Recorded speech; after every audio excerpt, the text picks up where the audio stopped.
Welcome back, Left Reckoners. I'm Matt Leck. With me, as always, David Griscom. Hello, David. Man, happy to be here. And joining us once again, journalist Chip Gibbons. Chip is, you can read Chip in Jacobin, The Nation, In These Times. He's a policy director of Defending Rights and Dissent and the host of the Still Spying podcast. Chip, thanks so much for being here, even though it's, again, not under great circumstances for what our country's doing. I'm happy you always have me back. I wish our government would make better choices, and then you would not have to invite me back. But, you know. Yeah.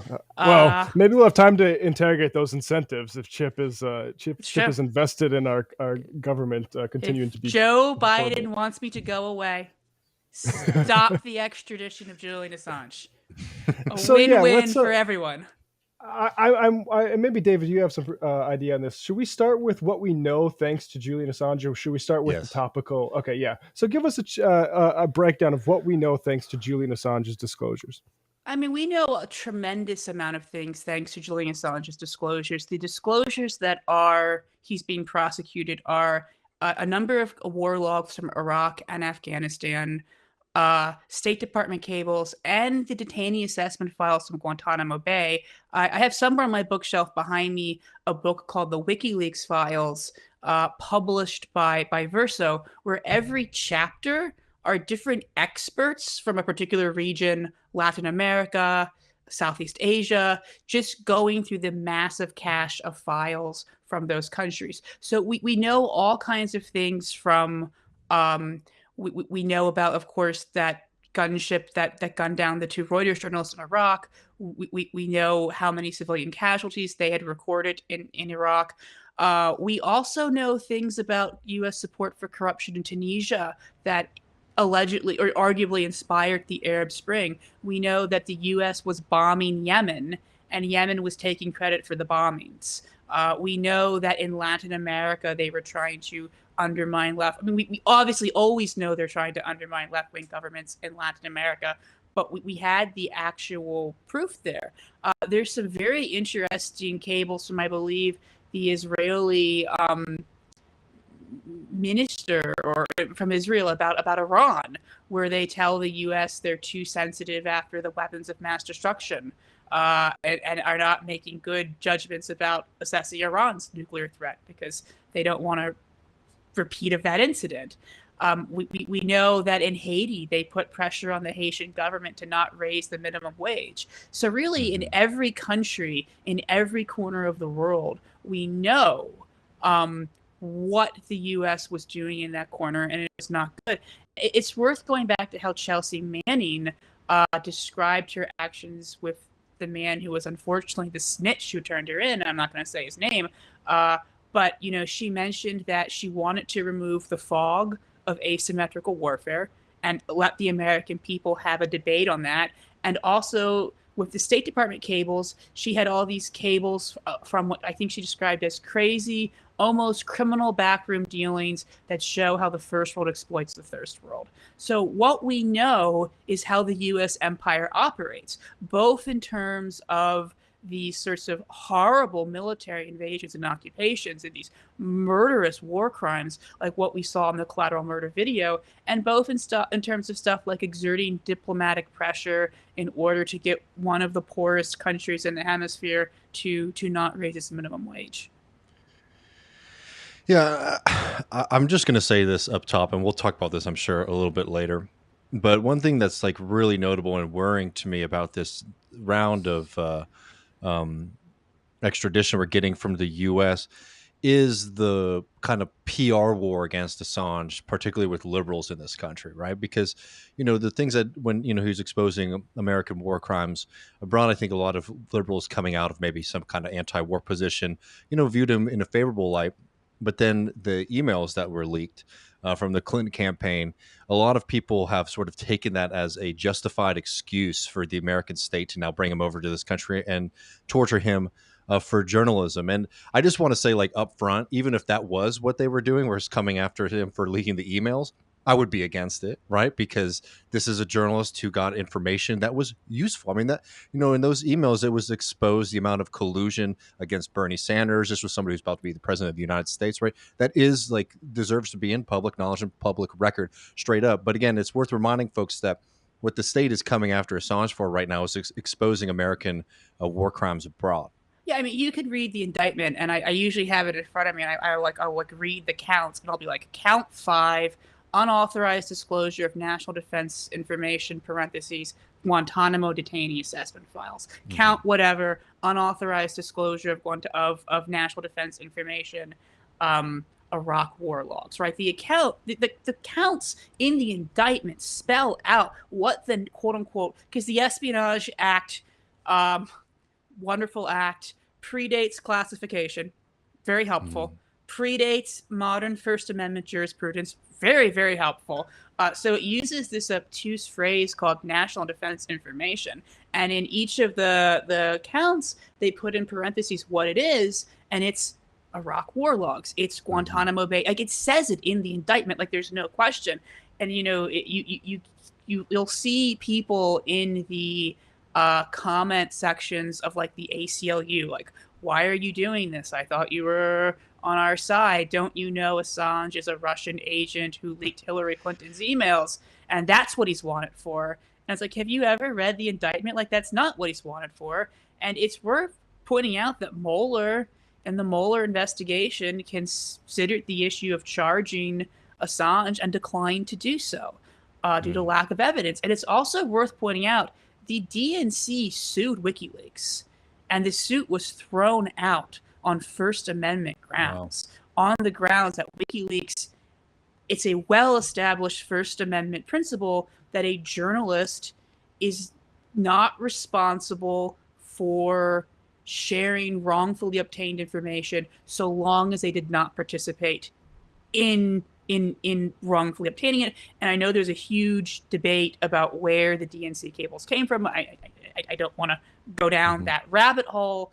But even if you assume the worst case scenario, right, there's no crime there. I mean, it was literally, it's much easier to bring a civil suit against someone than it is for a criminal one. And a judge threw out the DNC's claims against WikiLeaks on the basis of the First Amendment. Mueller did not indict Assange under anything with Russia. And while I share your agreement that there is no basis for prosecuting him for the DNC leaks, you know, this whole argument that Hillary Clinton would have won if only the American people had not known truthful information about her, like, that's a really bad argument. You know, I mean, it's such a weird, like, oh, well, I mean, did she do these things? Yes. Are these her views? Yes. But if the American people hadn't known it, you know, I'm not a big Hillary Clinton fan, but I will point out, like, she got 3 million more votes than Donald Trump, and due to this very antiquated system called the Electoral College, which was designed in part based on slavery, but also just sort of the broader issue of the states that had the most people had the lowest number of voters, right? Both because of slaves and because of, you know, property limitations on franchise, right? So the states with the biggest populations let the less people vote, and the states with the smallest populations let the most people vote. And this is literally what they say at the Constitution Convention. James Madison, father of the Constitution, says popular election or popular vote is best, but under popular vote, Virginia will never get to elect her leaders. Guess what state has the most presidents from it? Virginia. Yeah. So the Electoral College is a very good system for electing Virginians in the early 1800s based on a slave society. Is it a good system for determining the president in a 2016? I would say no. I'm happy to hear another argument, but it's a very good system for electing Virginians. You know, when you consider its stated purpose is popular vote is best, but with popular vote, Virginia will never. It really did work out very well as it was supposed to do. They just don't teach that part. But no. And I'm also aware that, you know, he was accused of various serious crimes in Sweden, and that plays a huge role in some people's diminished view of him. Although 2 different United Nations bodies, both the United Nations Working Group on Arbitrary Detention and the United Nations Special Rapporteur on Torture, the Special Rapporteur on Torture who reads Swedish and read 10,000 pages of Swedish documents in the original language, have criticized what the Swedish government did. The investigation never resulted in any charges, and the claim that he sort of avoided accountability for this investigation by hiding an embassy is false. When Sweden drops the preliminary investigation the final time, Jullian Assange is in UK custody. The UK and the Swedish courts say you cannot extradite him to Sweden because you can interview him for a third time. He's already submitted to 2 interviews from Swedish prosecutors this time. You can interview him for a third time in UK custody, and the Swedish government has him being detained by the UK. They have a chance to interview him a third time, and they say, we will not do so because no amount of evidence will ever produce a case we can take to court. Goodbye. And I understand that sexual assault is a very serious crime, and it's a crime that is oftentimes not taken seriously or under investigated. And, some of Assange's supporters have made comments that are unreflective of the sensitivity of the situation. Those people who brought these allegations have a right to be taken serious and have a right to be But I mean, this was not an under-investigated thing. I mean, you had a landmark Interpol red notice for someone who was wanted for questioning. And some of the actions of the Swedish government were criticized not just by various UN bodies, but by the UK group Women Against Rape, on the grounds that by so clearly politicizing this, they were doing a disservice to, the actual pursuit of justice. So I do understand that's a very sensitive allegation, and we should take it seriously, but it never resulted in a charge. Assange initially delays his time in Sweden to submit to the first round of questions. I'm not going to go through all the legal history here. He agrees to an interview in the embassy, and he agrees to go back to Sweden on the basis that they would agree not to extradite him to the US. And as the UN Special Rapporteur on Torture has said, that is a reasonable demand. It has some fancy international non-refoulement, the principle of non-refoulement. And, the UN Special Rapporteur on Torture said point blank, when a government refuses to embrace the principle of non-refoulement, that's a huge red flag. And we know that the Australian government believed, using this sort of bizarre legal method called temporary surrender, the Swedes could have very easily put him in U.S. custody. So I really, it's a serious allegation. Maybe it wasn't taken seriously enough, but it has no bearing on what the U.S. wants him for. And that process, it played out and it didn't result in anything. And I'm not sure what we're supposed to do with that now. Yeah, I mean, I think it's just important to go through those, because I think that there is a kind of strategy, I think, from people, at least within the Democratic Party, who want to just, see this person in prison, regardless of what the reasonings are. There's can I just jump in there, David? Yeah. Like, even, we went up top with the actual valuable disclosures that Assange has given us. Even if you took out everything of like sort of journalistic value and limited it to like the things that make people suspect he's just like an anti-Democrat agent, like the Hillary emails are. And I don't remember this as much, but I remember having a kind of issue with the ClimateGate emails.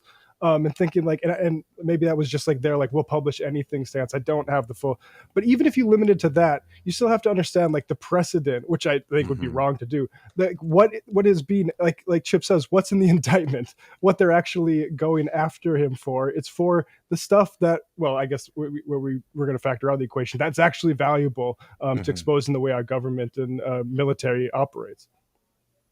I mean, and WikiLeaks also, the first big thing they had in the U.S. was Sarah Palin's emails in 2008. And I don't hear anybody bemoaning them for, stealing John McCain's rightful, if only people had it known he appointed an idiot to be his vice president. I mean, I believe when he appoints Sarah Palin or nominates her, she has the highest approval rating of any governor in the country, like real good pick. Turns out, not that sharp. Bit of a loose cannon. But no one ever like what about her emails? Like no one ever does that to Sarah Palin.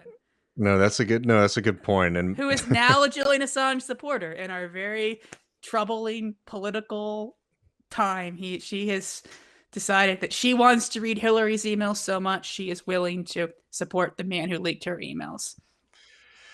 Yeah, I mean, and I think we should get to that in a moment. Actually, just the way it has been sort of politicized in this country. But before we get there, I wanted to sort of talk about the extradition, where it's at. But I think before we get there, maybe just to set the stage a little bit. Here's a clip from Apolitical.org, an interview done by Lowkey with Stella Morris, who is now married to Jullian Assange, Assange.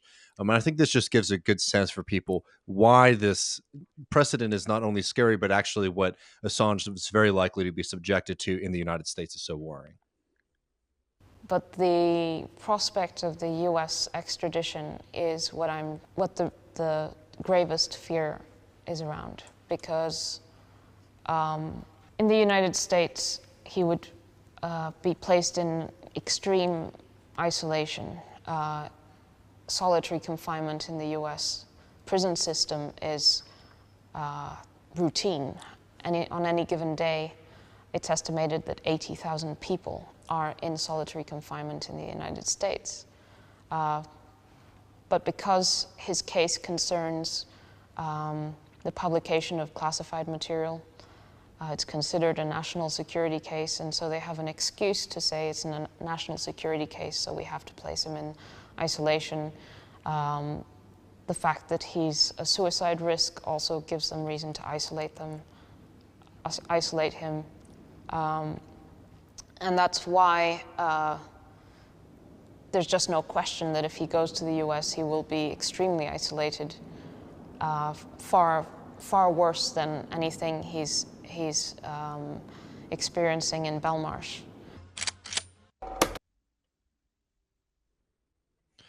And just to be clear too, what he's experienced in Belmarsh has been horrific too. Yes. Yeah, it's really awful. And Belmarsh is one of the most notorious prisons in the UK. And I believe, I'm not an expert in the UK prison system. I'm quickly becoming one, unfortunately. But I believe it is reserved for a lot of high-profile quote-unquote national security defendants. And any of these so-called national security prisons are clearly designed to be punitive, because the people there are presumed to be enemies of the state by virtue of their existence. And I want to comment on some of what Stella wrote or said. I mean, I wrote a piece for Jacobin, really based on my own time as a correspondent. I attended virtually some of the hearings in the extradition, and I read through the court papers and stuff. And, you know, the big issue. So what happened was, let me go back a little bit. So I think a lot of people thought that the U.S. would never extradite or indict Jullian Assange under the Espionage Act, because espionage is considered a textbook political offense. Like, if you get a law textbook out and you look up political offenses doctrine, they'll say there's absolute political offenses and relative political offenses. Absolute political offenses are espionage, treason, and sedition, right? These are things that most extradition treaties bar the extradition of. They've made this bizarre legal argument in the UK. I cannot tell you I followed decades of UK extradition law, but that the current treaty with the US supersedes past things and does not prohibit political questions as a non-extraditable offense. But most people thought they would never go for espionage because it is such a textbook example of something you cannot extra. And it makes sense, right? There are people in Langley, I hope this doesn't scandalize anyone, they're committing espionage against Russia, against China, probably against Germany and the UK too. Like, if Vladimir Putin puts forward a extradition request, send me the CIA for espionage. I mean, that's no country is going to honor that, and there's a reason why that is something you don't extradite people for. And that was completely thrown aside. The initial judge, the district judge, which is called in the UK court system a DJ, which I have oftentimes found sort of perplexing when I'm listening to these hearings and they keep talking about a DJ, and I'm like, what is this disc jockey doing? But no, the DJ rejected all of the press freedom arguments, but ruled that his treatment in the US would be oppressive given his mental health. They specifically focused in on what's called special administrative measures, which they place on some national security defendants, including the alleged source for the Vault 7 leak, whose second trial is happening right now, Joshua Schulte, and has been in these really horrible conditions, as well as the conditions at ADX Florence. The U.S. came back after the decisions and gave assurances that they would not put Assange in under SAM, special administrative measures, or in ADX Florence unless he did something after being in the U.S. that made them do it. So, hole you could drive a truck through. But even in these assurances where they're like, we're not going to torture him, they talk about where he's likely to be held, which is the William G. Truesdale Alexandria Adult Detention Center in Alexandria, Virginia. I'm familiar with this jail because I have sent letters or requests for help to the UN Special Rapporteur on Torture on behalf of people who have been detained there. So I'm very actually familiar with the treatment of people there. It's not good. And Gordon Kromberg, who is this sort of supervillain type figure who pops up in all of these terrible national security cases, he claims there's no solitary confinement there. Before he described the jail's protective housing custody and administrative segregation housing units, inmates in this custody are not allowed to interact with other inmates, and they are kept in their cells 22 hours a day. But according to the British prosecutors and the DOJ, holding someone in their cell for 22 hours a day isn't solitary confinement because, and this is Gordon Kromberg speaking on behalf of our government, inmates in administrative segregation are able to speak to one another through the doors and windows of their cells. I'm quoting his court filing now. And that inmates can meet with their lawyers. And I just want to be clear that, like, the United Nations Nelson Mandela rules define solitary confinement. Okay, they define it as 22 hours or more a day without meaningful human contact. And solitary confinement in excess of 15 days constitutes prolonged solitary confinement, which violates international law and can amount to torture. So they are literally describing something that meets the international legal definition of cruel and degrading treatment. So even if, and so much of the appeals was focused on whether or not anyone can trust, what the U.S. government has assured, and the answer is no, you cannot.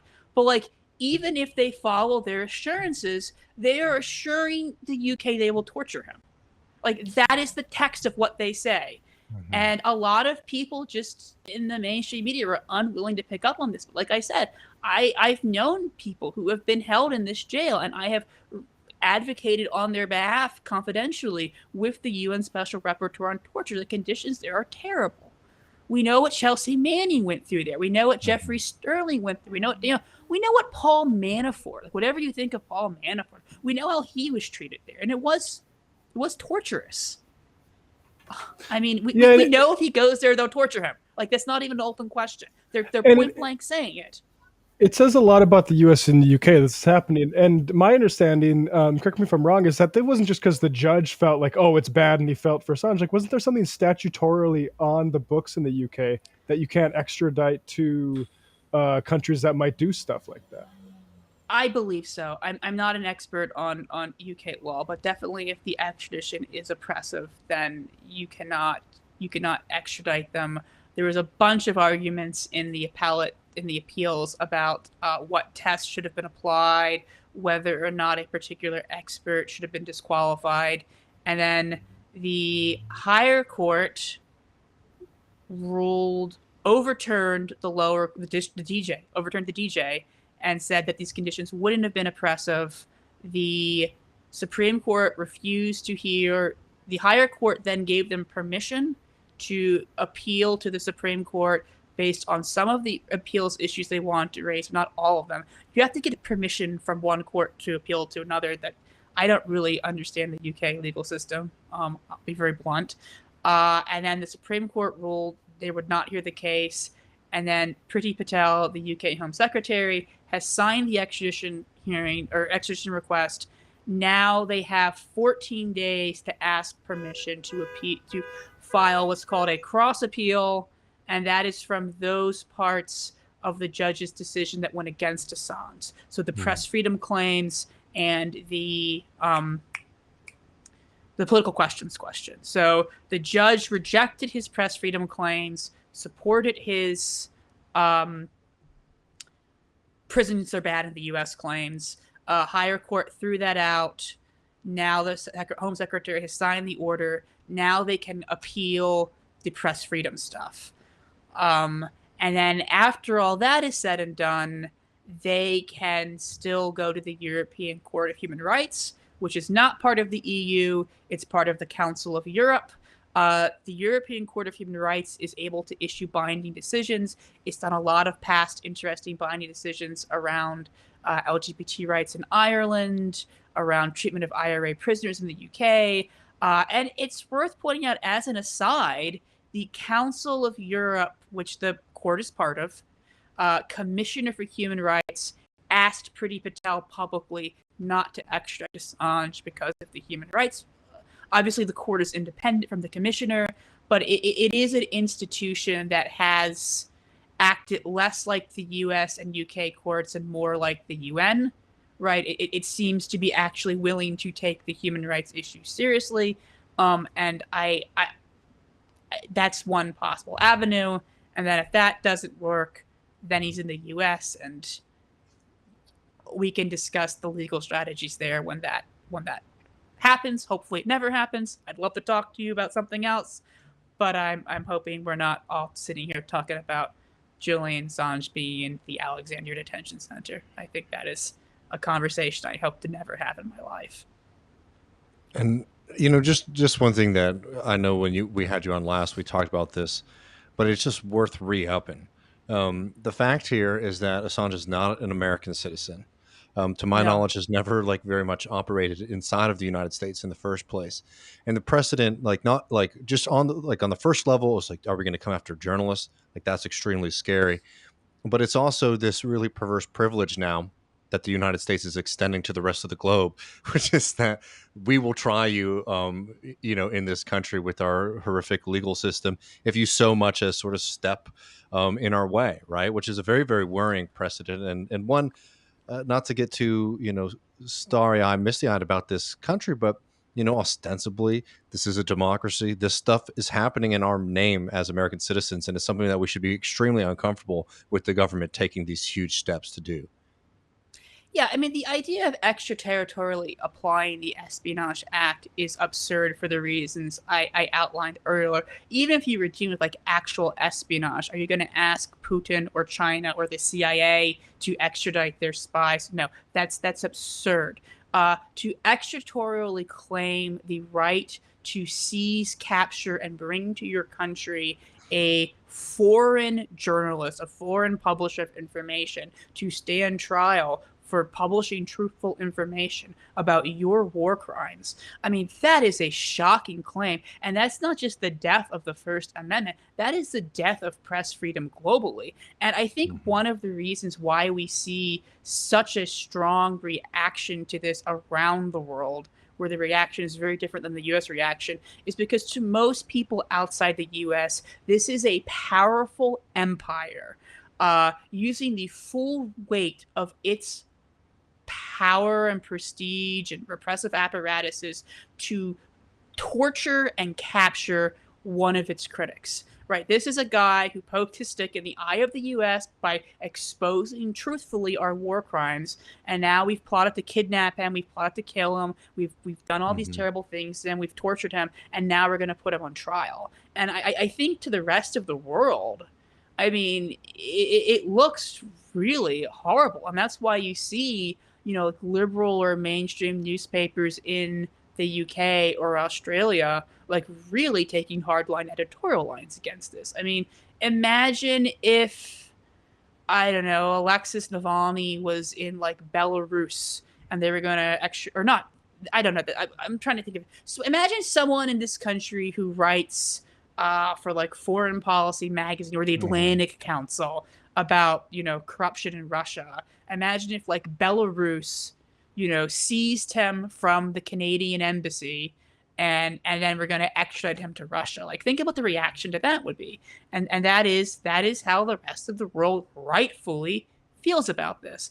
And, the fact that Assange revealed so much about U.S. abuses towards the global South, Latin America, Haiti, Middle East. I really think that also creates this dynamic where people in the global South really have a strong understanding of what this is about, Yeah, and like maybe just to follow up with that, we have this short clip. It's in Spanish, y'all, as it should be, of AMLO speaking about Jullian Assange. This was just a couple days ago, courtesy of Kurt Hackbarth. I'm just going to play a couple seconds of the audio because in it he mentions that he is going to pressure Biden on this issue, and in his press conference actually played some of the footage of a U.S. Apache helicopter that ended up killing 18 people, including 2 journalists. So I'll just play this for a couple seconds. We got a guy shooting. Now he's behind the building. La conversación. Sí, de unos pilotos, la conversación. Están viendo un grupo y se están poniendo de acuerdo para disparar. Pero son periodistas los que fueron blancos. And it's just it's worth noting that because I'm curious what your thoughts are on this, that like there has been significant condemnation. Obviously, we all know the reason that Assange was in the Ecuadorian embassy was at first that government was trying to give him some form of asylum. You saw Mélenchon, who ended up not winning outright the prime minister position, but saying that he would make Assange a French citizen and give him a Medal of Honor immediately. Fortunately, that didn't come to pass. And also just noting too, for people who've been watching the show, we've been talking about how AMLO has been taking more of these kind of stances. He also called the American blockade of Cuba genocide.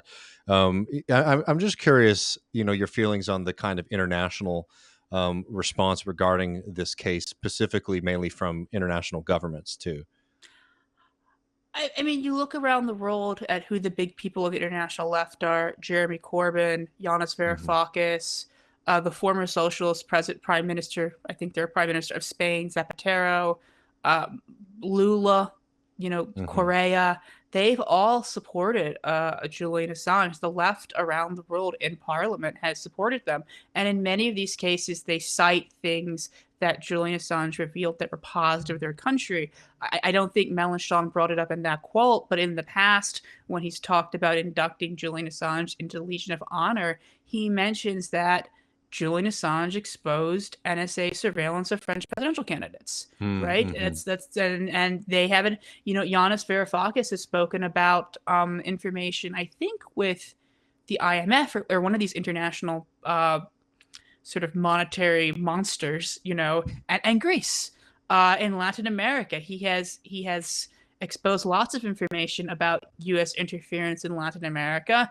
And, even if you're not in a country where there's information about sort of interference, I mean, watching that video of that attack helicopter, and I always get I've seen it a bunch of times, and I always get very emotional when I watched it because, there's a scene in it where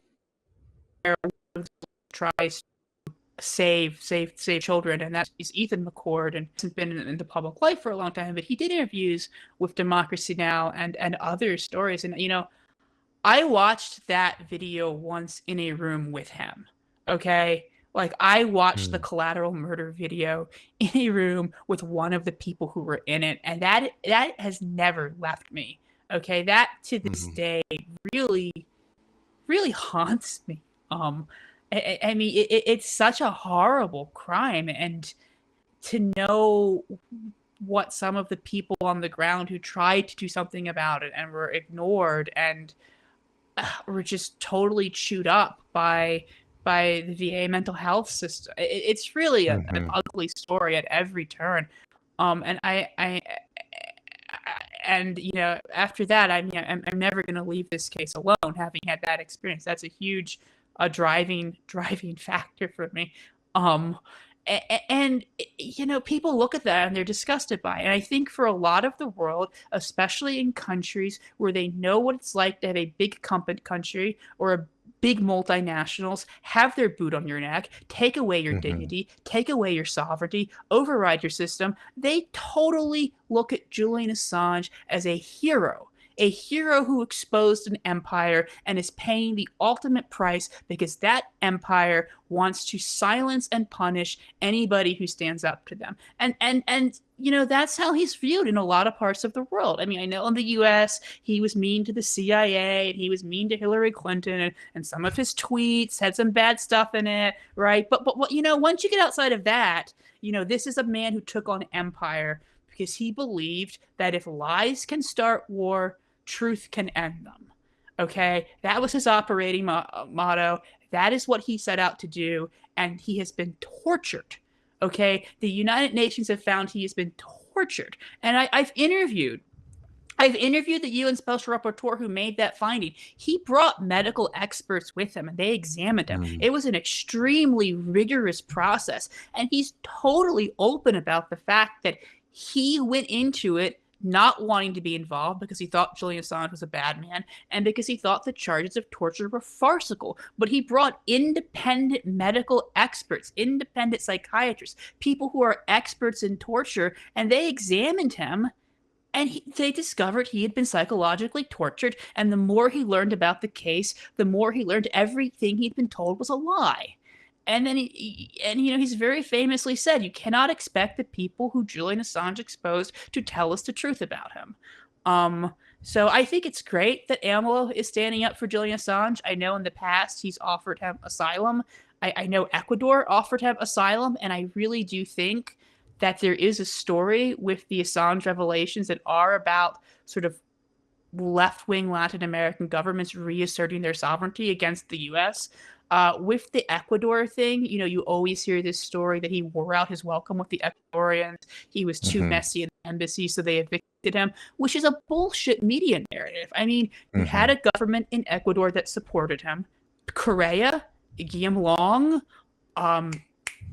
God, I'm blanking on the other guy, the consular in London. They all still support him. They still all publicly support him. But another government came in and got all these loans from the IMF, and Mike Pence went down to Ecuador, and members of the Democratic Party sent Mike Pence a letter saying, in Ecuador, you better bring up the Assange issue. The UK had an entire program called Operation Pelican to get him out of the embassy. So it's not that Jullian Assange wore out his welcome. It's that one government asserted their sovereignty in protecting him, and another completely capitulated to the United States, as many, many governments around the world do.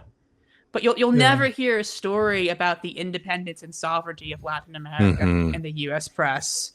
Guess the I don't know if you might remember, Chip, for David. Guess the senator that led the Democrats sending that letter to bring up Assange. Bob Menendez. Yep, Bob Menendez. So, maybe one of the most corrupt guys in Congress, but yeah. This is what we're stuck with. I mean, the rest of the world, it's like Jeremy Corbyn and Diane Abbott and Giannis Varoufakis and Mélenchon being like, "What are you doing, U.S.?" And we get Democratic Party, Bob Menendez, Mike Pence is soft on Julian Assange, soft on journalism, Donald Trump. Donald Trump notoriously soft on journalism. And I mean, I don't know if you noticed anybody else, but I think is it true that Ilhan Omar is the only Democrat that's spoken out in favor of Assange, or has anybody joined her? So that's very complex. Kahana has repeatedly spoken out in favor of Assange. Kahana did a live stream a little while ago. Ilhan Omar reshared Mehdi Hassan's segment about it with a positive emoji. AOC has been heavily criticized by Assange supporters correctly. However, she has on 2 occasions stated that Obama was correct to not bring charges. but she did this interview with Jeremy Scahill where he asked her if she reported pardoning him, and she kept saying it's very complicated, it's very complicated, it's very complicated. And eventually he pinned her into answering, and her answer was he should not be charged under the Espionage Act. But she was definitely not willing to answer that question, did not show tremendous courage. Elizabeth Warren had a very interesting remark, which was that Jullian Assange is a very bad man who's harmed U.S. national security, but Donald Trump should not use him to undermine the First Amendment. I think Sanders did another very Trump-focused tweet. All of the Democratic presidential candidates were asked by the New York Times in a questionnaire about Assange, and some of them actually gave some interesting answers. But the most outspoken members of Congress on this issue are like Marjorie Taylor Greene, and I think Boebert or whatever her name. I've stopped following the super friend Boebert. Yeah, and it's not good. Well, it's certainly not good, and it's like it's worrying because if you are noting when these things are happening, right? So when there's a little bit of a courage of talking about, as you noted, a lot of it was very Trump focused, right? And it's just like, okay, so whoever's doing it, the other people are going to get worked up about it, right? So like if Biden's the one behind it, then Marjorie Taylor Greene is upset by it. Certainly she wouldn't be and wasn't when Trump was pursuing it. And yeah, you get worried with the backbone of a lot of people who we might consider progressives in the Democratic Party not being able to stand up against it when effectively you have the most power to influence when it's your own guy doing it. I think some of the Trumpers were critical when Trump was doing it because they had it's the deep state doing it. Donald, I believe Marjorie Taylor Greene and Paul Gosar were outspoken then, as not to give them credit. No, I mean, it's worth noting. But yeah, and I really think there are a lot of members of the Democratic caucus who are completely uninformed on this issue, and like you talk to them, and it's like, Definitely. what's Julian Assange been indicted for? It's Russia, right? It's like, no. And then you have others like AOC who I think know what the right thing to do is, but don't have the courage to do it. And I know for a fact that there's a sense on the Hill from people who have spoken out on this that there's a lot of risk for doing so, and there's not any reward. And criticize any politician all you want. They all do terrible things, and you should be vocal in criticizing them. But I do think we need to get better about creating a situation where these members of Congress are hearing from us, letting them know that we want them to speak out for Assange, and we want them to amend the Espionage Act. And when they do so, to actually support them and have their backs. Because, you know, if you come out for Assange as a Democrat, you're going to have a lot of sort of backlash against you. And I really think there's no excuse for their cowardice, but I also think that we could be doing better to push them along. Like there's a lot of opportunities. There's opportunities here. That's good. Yeah, I mean, the you mentioned about like the unthinking sort of like ignorance of a lot of like Dem staffers. It's like, how old are you? I'm only 33. How do I feel like Father Time with like a memory like able to go back and put these things into like proper proportion? And that's their job. And like, I mean, the AOC thing is more understandable, just cowardice, right? And she's like doesn't want to lead on a certain number of these issues and just needs to be pushed to. But the folks who are just like, yo, yeah, that's the anti-Hillary guy, right? And it's horrifying. There are leftists in AOC's district. If they made this a priority and they like went to her office and asked to talk to her about this, and they went to her town halls and are like, you know, I don't agree with this complicated comment, but you did say the charges shouldn't have been brought. Will you write a letter to Merrick Garland? Will you do this? Will you do that? Thank you for saying that the Espionage Act shouldn't be used against reality winner and Chelsea Manning. Will you sponsor legislation to amend it? You know, and if anybody wants to do this in AOC's district, please reach out to me. I can give you some talking points. But, you know, as someone who has spent a lot of time on the Hill trying to get progressive Democrats to speak out about Assange, someone who's been doing this since 2019, it is both very demoralizing but also kind of hopeful because there are these opportunities. And I think sometimes we focus too much on getting demoralized and not enough on like, I mean, I once again, criticize AOC all you want. I have no interest in defending any of these people, but like the amount of energy that has been spent on her saying it's complicated versus her saying the charges shouldn't have been brought. Like, I don't know if that's where our focus should be. I mean, like, yes, it's not complicated, AOC, but you know the charges shouldn't have been brought. What are you doing to defend the First Amendment? I am your constituent, and I want you to speak for me on this issue. Yeah, maybe a little bit too much lamenting the shut door and not enough looking for the open window, perhaps. Go ahead, David. No, I think you're right, and I think it's worth talking about if you're open to it. That, like, you know, with the Free Assange movement in this country, I mean, it's hard to talk about it as like one block because there's a lot of different sections in it. But I do get the sense that there is a section of it that is like just about having something that can be clinged on to, that like the system's not going to stand up for you, or like the people who you might look up to are going to fail you, right? And like that's a focus. And again, it's not incorrect, but it doesn't really create any kind of path out, because if like the criticism is just like the system's corrupt, then we're just watching, you know, this person march to being tortured without any kind of viable plan for doing something about that. And I've never found that to be particularly helpful. I think that that's a good point. What I always say to people is that there's no guarantee if we do everything in our power and fight as hard as we can that we will save Jullian's life. But if we do nothing, if we sit back and do nothing, he will die. And we will lose the right to expose war crimes with that. All we can do right now is fight as hard as we can and make the best effort possible to save him. Because when we fight, we don't always win, but when we don't fight, we always lose. And it's an uphill battle. But the fact that I do see these openings after, I don't know how many fucking years I've been doing this, you know, walking around Capitol Hill with people who don't give a fuck, like, because I see a bunch of openings. I mean, I'm still sort of hopeful on this issue. I think if we just got our act together, we could save Jullian. I don't think it's impossible. I think it's difficult. Okay. And I don't criticize people who feel very disillusioned, because a lot of days I feel very disillusioned. I keep myself going by focusing on these extraordinarily small, extraordinary long shot openings, but by putting my energy into those.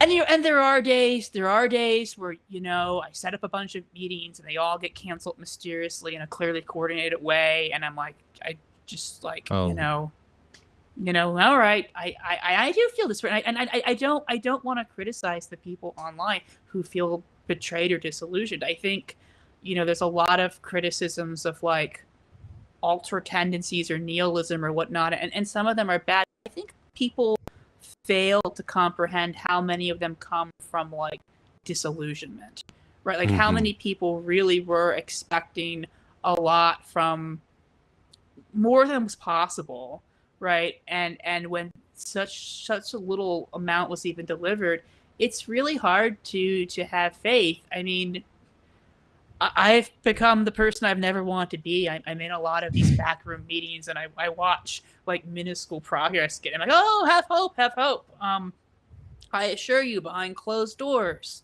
there are people who will do the right thing if you just put some pressure on them. Someone who's not me, preferably one of their constituents. And I realize a lot of people are, you know, if I was watching myself, I wouldn't believe any of that, right? I've heard people make those kinds of remarks. I'm like, that's bullshit. Stop defending these cowardly politicians. But I think we have to try to engage them. I think there are people who don't know anything who can maybe be reached. And I think there are people who know what the right thing is and need to either be pushed into doing it or be made aware that there are people behind them who will stand with them. You know, I had an office talk to me about a particular domestic terrorism bill, and they were one of the only offices who was holding out on it, and they were like, I don't know what to do or not. And I said, you know, if you hold out on it, I'll stand with you, right? You have to be willing to say that to people.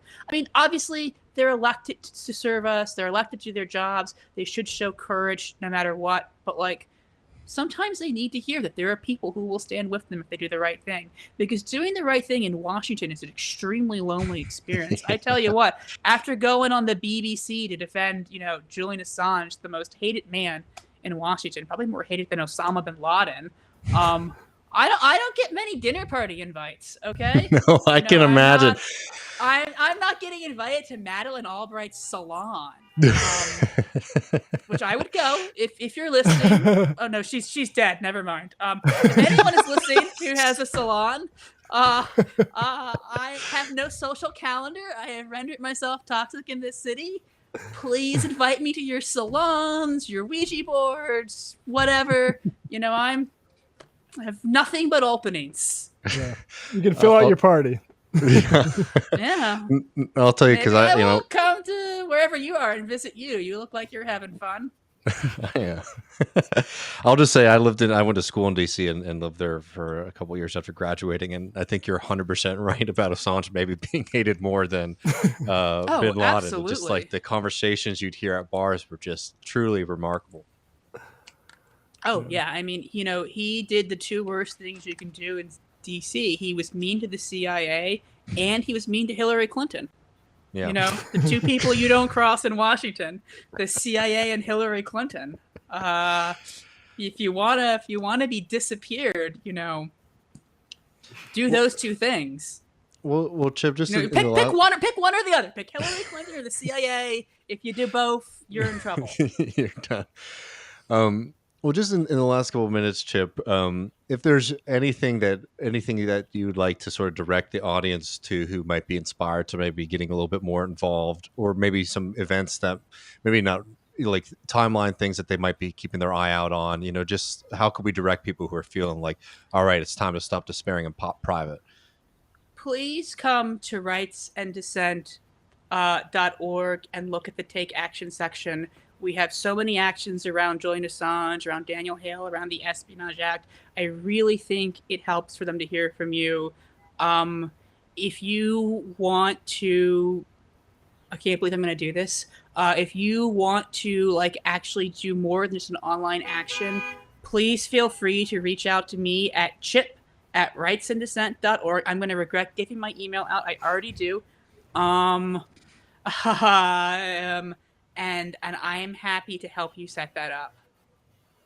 I am frustrated enough that if you want to go meet with your intransigent congressperson, I will help you do it. Because I've already met with your intransigent congressperson. So, maybe you can do a better job. Well, very nice. Folks should follow Chip at Chip Gibbons 89 and at Rights Dissent. Chip, thanks so much. And, until next time. Yeah, we love it. When Jullian's free. We're going to do the Jullian Freedom Show next time.